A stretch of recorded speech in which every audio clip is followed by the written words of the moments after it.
Biquet.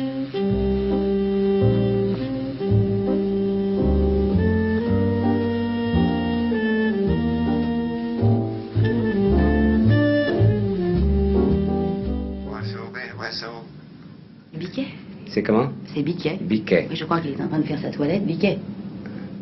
Biquet, c'est un merle des Indes, hein, c'est Oui, ça? un ménate. Un ménate. Je ne connaissais pas du tout cet oiseau et un jour j'ai passé une soirée chez Georges Van Paris qui a un oiseau.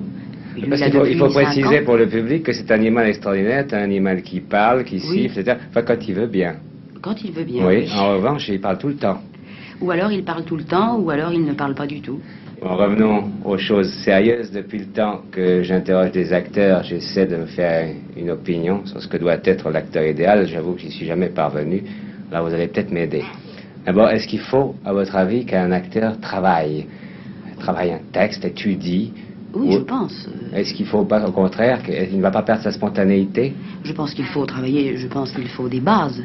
Mais de là à chercher des choses extraordinaires, non, je pense qu'à ce moment-là, il faut garder toute sa vérité, toute sa naïveté, Ouais. tout son étonnement. Je pense que ce sont des choses indispensables.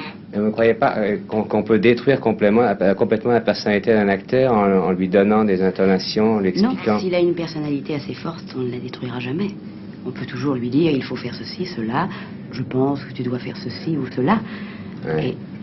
Et l'acteur se débrouille, c'est-à-dire il va avoir telle réaction qui ne sera pas la même.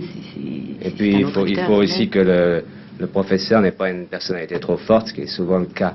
Est-ce que vous pensez que l'argent que parfois vous gagnez, pas toujours, mais souvent, et à ce moment-là c'est beaucoup, et que la gloire, la notoriété que vous pouvez avoir corrompent automatiquement un acteur?